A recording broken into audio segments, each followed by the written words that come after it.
মাকে প্রণাম ও জলপেশ মন্দিরে পুজো দিয়ে ভোট প্রচারে জলপাইগুড়ি লোকসভার তৃণমূল প্রার্থী।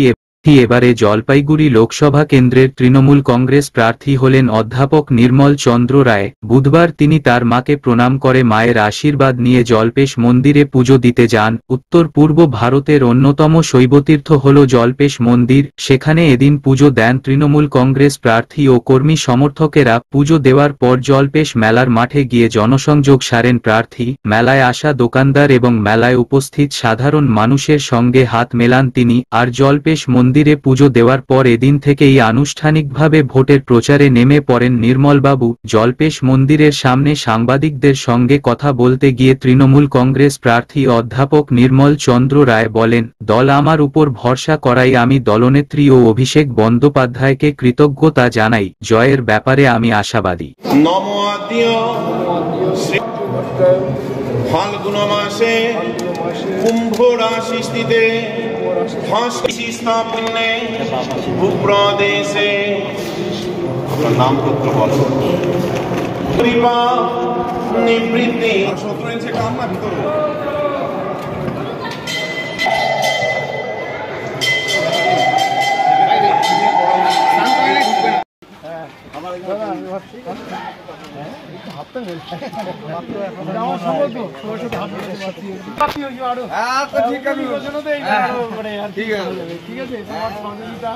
তোমার আশীর্বাদ শুভেচ্ছা দরকার। ঠিক আছে, হ্যাঁ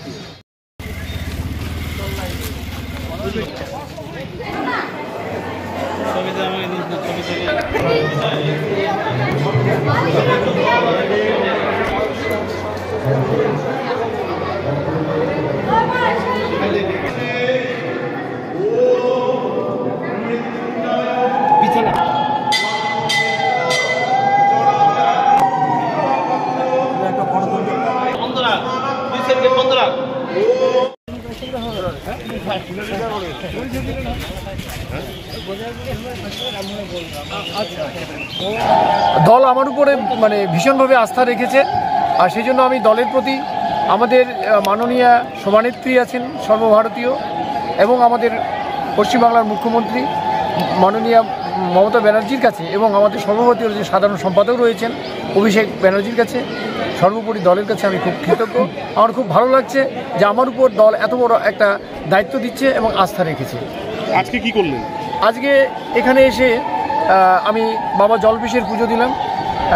আমাদের শিব ঠাকুরের আমরা পুজো দিলাম। আমরা উত্তরবঙ্গবাসী, আমরা শিবের ভক্ত, এই জন্য শিবের মন্দিরে আমি পুজো দিলাম আজকে। আর এখন শিব চতুর্দশী চলছে আর কি, সেজন্যই আসা এখানে। দিনটা শুরু হলো কিভাবে? আজকের দিনটা শুরু হয়েছে, আমি কলকাতা থেকে আজকে নেমেছি।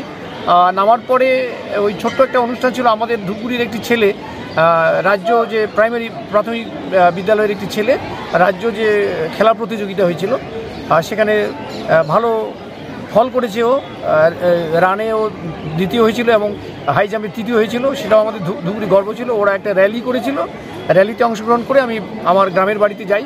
সেখানে মাকে আমার প্রণাম করে, ঠাকুরকে প্রণাম করে সরাসরি আমি জলপেশ ঠাকুর মন্দিরে এখানে চলে এসেছি। আনুষ্ঠানিকভাবে আজকে থেকে শুরু? প্রচার তো শুরু হয়ে গেছে, আমার আজকের থেকেই শুরু হয়ে গেল বলতে গেলে। আজকের থেকেই আনুষ্ঠানিক প্রচারটা শুরু। পুজো দিয়ে না, তার আগে মোটামুটি শুরু হয়েছে। পুজো দিয়ে সে প্রচারটা আরো জোরদার হয়ে গেল আর কি। দাদা বলছি, গতবার এই সিটে না অ্যাডভান্টেজ তো বটেই, আর এমনিতেও আর কি ওরা যদি প্রার্থী ঘোষণাও করতো আর কি, তবুও আমরা অ্যাডভান্টেজে রয়েছি জলপাইগুড়িতে। আমরা ভালো অবস্থায় আছি জলপাইগুড়ি। প্রথম কাজ কি হবে? প্রথম কাজ জেতার পরে প্রথম কাজ কি হবে? না, প্রথম কাজ যেটা জেতার পরে প্রথম কাজ যেটা হবে, আমাদের যে জলপাইগুড়ি জেলার যে বিভিন্ন ধরনের প্রবলেমসগুলো আছে সেগুলো পার্লামেন্টে তুলে ধরাটাই হবে আমার প্রথম কাজ। এছাড়াও কনস্ট্রাকটিভ কাজও, শুধু এখানকার প্রবলেমসগুলো রেজ করলে হবে না, এখানে যে কোনো কনস্ট্রাকটিভ গঠনমূলক যে কাজ করা যায় আমাদের জলপাইগুড়ি জেলায় অনেক স্কোপ রয়েছে কাজ করার। কারণ আমাদের জলপাইগুড়ি জেলাটা তিনটা বলয় রয়েছে, একটা চা বলয় রয়েছে, একটা কৃষি বলয় রয়েছে, আর একটা হচ্ছে আমাদের শহর এলাকা। তিনটে ক্ষেত্রেই আমাদের ডেভেলপমেন্ট করার জায়গা রয়েছে। বিশেষ করে চা বাগানের মধ্যে তো অনেক সমস্যা রয়েছে। কৃষি বলয়ে আমাদের এখানে খরস্রোতা নদী বেশি, এখানে নদীর ভাঙনটা একটা বড় একটা ঘটনা আর কি।